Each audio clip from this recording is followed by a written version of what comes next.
کئی روز سے موسم خاصا سرد اور معروف تھا۔ مشرق کی طرف سے چلنے والی ہوائیں تیر کی طرح محسوس ہوتی تھیں۔ یہی نہیں بلکہ ساتھ ہی موسم بہار بارش بھی شروع ہو گئی۔ ایسے میں اندھیرا بھی ایسا کہ ہاتھ کو ہاتھ بھی دکھائی نہ دے۔ ہوا کی تیزی سے ایسی خوفناک آواز پیدا ہوتی تھی جیسے بجلی کی کڑک۔ طوفانی ہواؤں نے میدان میں لگے خیمے اکھاڑ ڈالے، برتن الٹ گئے، سامان ایک دوسرے کے اوپر گرنے لگا۔ ہوا کے ساتھ اڑنے والی ریت کے رات نے لوگوں کو اندھا کر دیا۔ کہیں کوئی لاؤ روشن نہ رہا اور یہ ساری تباہی مشرقین کے لشکر میں آئی، وہ جو ایک ماہ سے مسلمانوں کا گھیراؤ کر کے بیٹھے ہوئے تھے۔ ان میں سے شاید تلفات پیدا ہو گئے اور وہ میدان جنگ میں فرار ہونے پر آپس میں لڑنے لگے۔ مسلمانوں کا لشکر ان تباہیوں سے محفوظ رہا۔ سرد ہوا کے جھونکے اور ادھر بھی تھے اور بھوک کی وجہ سے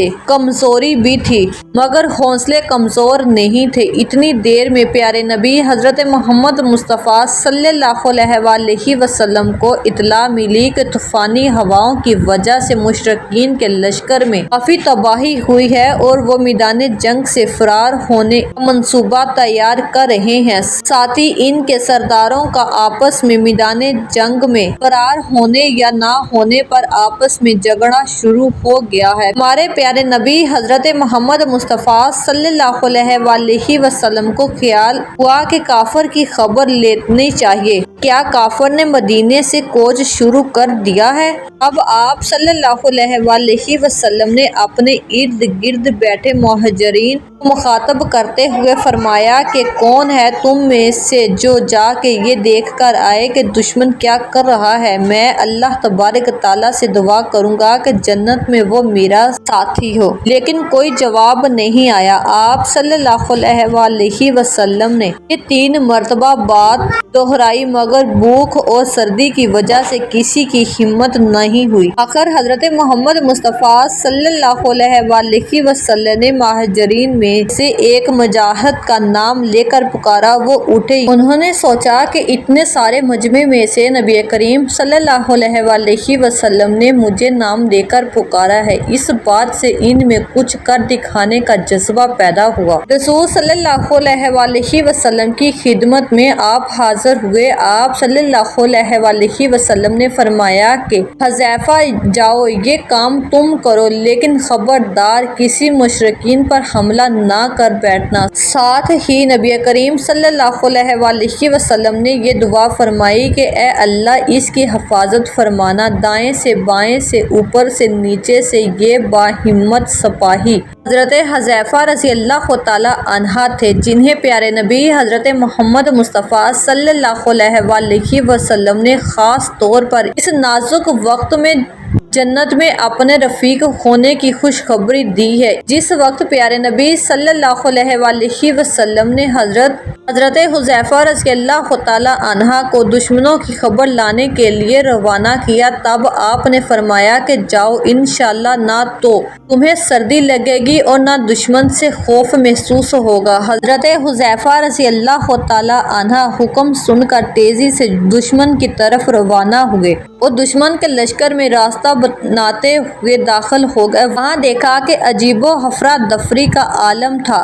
ہر ایک کو اپنی پڑی ہوئی تھی۔ قریبی ابو سفیان اپنے ساتھیوں کے ساتھ بیٹھا تھا اور اپنے ساتھیوں کے ڈیرے کی وجہ سے ہدایت کر رہا تھا کہ اپنے ارد گرد سے باخبر رہنا، کوئی دشمن کا آدمی ادھر نہ نکل آئے۔ حضرت حذیفہ رضی اللہ تعالیٰ عنہ نے نہایت ہی بے خوف ہو کر اپنے دائیں بائیں بیٹھے آدمیوں سے باری باری ان کا نام پوچھا، جس پر انہوں نے بتا دیا کہ میں فلاں ابن فلاں ہوں، مگر اس آفت میں ایسے حواس تھے کہ انہوں نے حضرت حذیفہ رضی اللہ تعالیٰ عنہ سے یہ معلوم ہی نہیں کیا کہ ہم تو تم کو اپنا نام بتا رہے ہیں، تم بھی تو اپنا نام بتاؤ۔ اس وقت بھی تیز ہوا کی لک چل رہی تھی۔ ابو سفیان نے اپنے ساتھیوں سے کہا کہ اے قریش، ہمارے اونٹ اور گھوڑے مر رہے ہیں، یہودیوں نے ہم سے غداری کی ہے، آندھی اور طوفان نے ہمارے ساتھ جو کیا وہ تو تم دیکھ ہی رہے ہو۔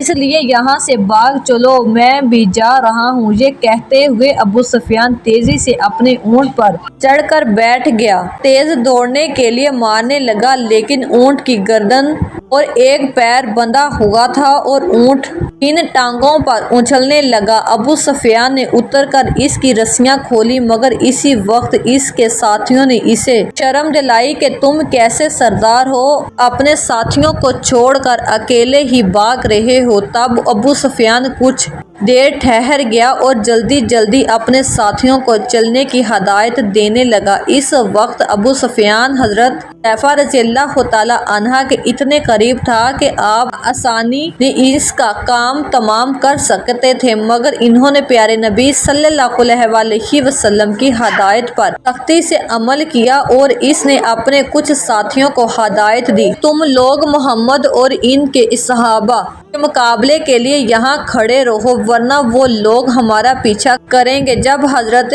حذیفہ رضی اللہ تعالی عنہ وہاں سے مسلمانوں کے لشکر میں خیریت سے واپس آ گئے تو آپ نے دیکھا کہ پانی کا طوفان صرف کافر کے لشکر تک ہی تھا، یہاں طوفان کا پتہ نہیں تھا۔ تمام مہاجرین اپنی اپنی جگہ بیٹھ کر اونگ لے رہے تھے اور پیارے نبی صلی اللہ علیہ وسلم ازواج محترمات میں سے کسی کی چادر سردی سے بچنے کے لیے اوڑھ کر نماز ادا کر رہے تھے۔ حضرت حذیفہ رضی اللہ تعالی عنہ نے کچھ دن انتظار کیا، آپ فارغ ہوئے تو حضرت حذیفہ نے انہیں دشمنوں کا سارا ماجرا سنا دیا اور ان کی بدحواسی بیان کی تو آپ صلی اللہ علیہ وسلم نے اللہ تبارک تعالیٰ کا شکر ادا کیا۔ جب حضرت حذیفہ رضی اللہ تعالی عنہ دشمنوں کی خبر لینے گئے تھے تو پیارے نبی صلی اللہ علیہ وسلم کی دعا کی بدولت شدید سردی میں بھی انہیں ایسا محسوس ہوا کہ وہ گرم حملے میں داخل ہوئے ہیں، مگر جب اپنا کام کر کے واپس آئے تو شدید سردی نے گھیر لیا اور تھکن سے حضرت حذیفہ رضی اللہ تعالی عنہ کا حال برا تھا۔ پیارے نبی صلی اللہ علیہ وسلم نے اپنی چادر کا ایک سرا حضرت حذیفہ رضی اللہ تعالی عنہ کے اوپر ڈال دیا اور آپ رضی اللہ تعالی عنہ اس قدر بے خبر ہو کر سوئے کہ حضرت بلال رضی اللہ تعالی عنہ نے جب فجر کی اذان دی اس وقت بھی ان کی آنکھ نہ کھلی۔ آخر پیارے نبی صلی اللہ علیہ وسلم نے آپ کو شفقت سے یہ کہہ کر جگایا کہ اے نیند کی مت والے۔ یہ سن کر حضرت حذیفہ بیدار ہوئے اور نماز کے لیے جماعت میں شامل ہو گئے، اور جب سب نے نماز فجر ادا کر لی تو نکلتے دن کی روشنی میں خندق کے اس بار صبح کی مدھم روشنی میں دشمن کے میدان کی طرف دیکھا۔ میدان بالکل خالی ہو چکا تھا۔ آپ صلی اللہ علیہ وسلم نے بھی تمام صحابہ رضی اللہ تعالی عنہ کو گھر جانے کی اجازت دی۔ اجازت پاتے ہی لوگ تیزی سے گھروں کی جانب روانہ ہوئے، لیکن فوراً ہی آپ صلی اللہ علیہ وسلم کو یہ خیال آیا کہ ممکن ہے دشمن کو جاسوس چھوڑ گئے